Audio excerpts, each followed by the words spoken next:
Hey, howdy, happy day. Isn't life a gas, particularly in Canada where gasoline is upwards to $10 a gallon? Shocking. Hey, kind of do the arithmetic on this one. It's $2.15 a liter at a Shell Circle K station in Kelowna, British Columbia. There's a whole bunch of other places where it's more than that, certainly close to that. And if you do the math, I think it's 4.5% or something like that. It works out to be about $9.70. And again, you can round it up to $10 without any issue when you count in the other ones that are further north and so on, other ones being gas stations.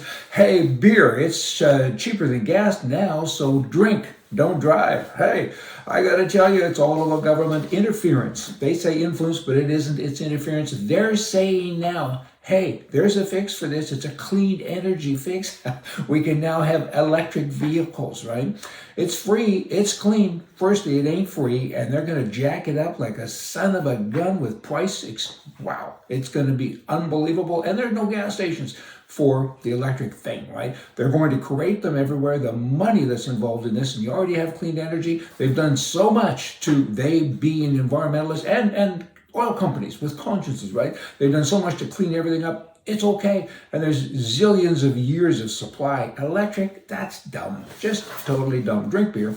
Gun control. Got a whole bunch of different things to cover off here today. The Liberals, they give me so much material to work with. I'm getting old now and I'm busy. I run a lot of businesses. I got lots of employees and I would like not to do this, but I wake up in the morning and I read the news and I get all fired up and I think, I got to come and talk about this. And so many of us are doing that. It's the only weapon that we seem to have. And is it helping? I don't know, but I'm going to keep on, I guess, as long as I kind of get that spark in the morning. And they're making me mad. That would be the spark every day. Gun control. Gun control, let's target people for buying guns lawfully. That's what this is all about, gun control. They do it all the time. When you crack down on lawful citizens, you're not actually addressing the gun violence issue. You're really not, because the good guys don't do bad things, right?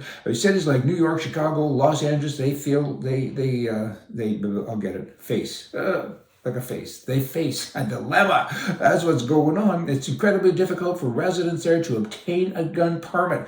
While criminals, they roam the streets with illegal guns and they have a permit already. It's called dishonest, right? And they just do it. They just pick up a gun. They go and do bad things. They hide it in their coat pocket. You can't do that if you're illegal. So tougher gun control is a talking point that sells well to politicians, peoples, right? But it isn't effective policy. In fact, it's dumb policy and it's not very nice. Just sharing with you. Now, got a story for you from a way back.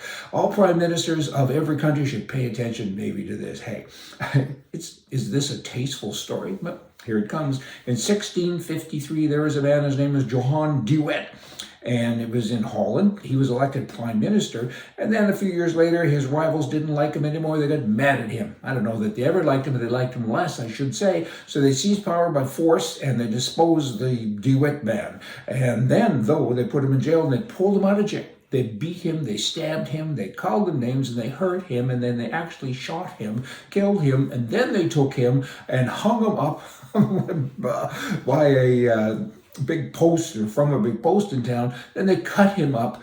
What a bunch of bitter people, and kind of bad, don't you think? And then they took the pieces and they cooked them and they ate them. Hey, you can't make this stuff up. Look it up. So they ate him. Tasteful, not so much. I mean, and a tongue and a finger. Ugh. They're conserved now as relics in the Hague Historical Museum.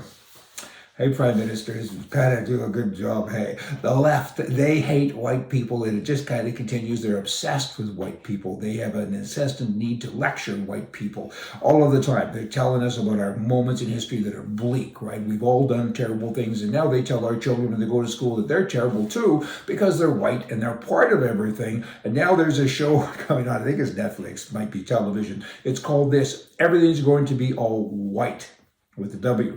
And it's a 2-minute trailer now that gives away the whole plot, right? What it's about is a whole bunch of left-wing nut stuff about how white people are terrible and their monuments are racist. Everything that a white person does is racist, when in fact governments are the only racist people that I know, at least, and they say you can't do things if you're white. You gotta we have a quota, and you gotta do, and they go on and on. Not nice. And then there's Biden. He says the NFL, they're a bunch of racists too. They haven't lived up to their commitment to hire black head coaches. And you need more blacks. You've got to do that. But hold it, most of the coaches are white. I give you that. I think 80% of them are white. 80% of all the players are black. It's funny he doesn't address that. I mean, hold it. They're people of color and they're playing.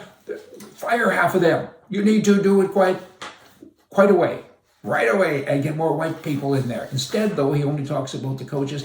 The next time that you have a liberal talking and you hear him say, diversity is great, ask him how many conservatives that he's invited to his social function, and people of color as well, because they're hypocrites. Hey, y'all come back. We'll have more for you from the right. See ya.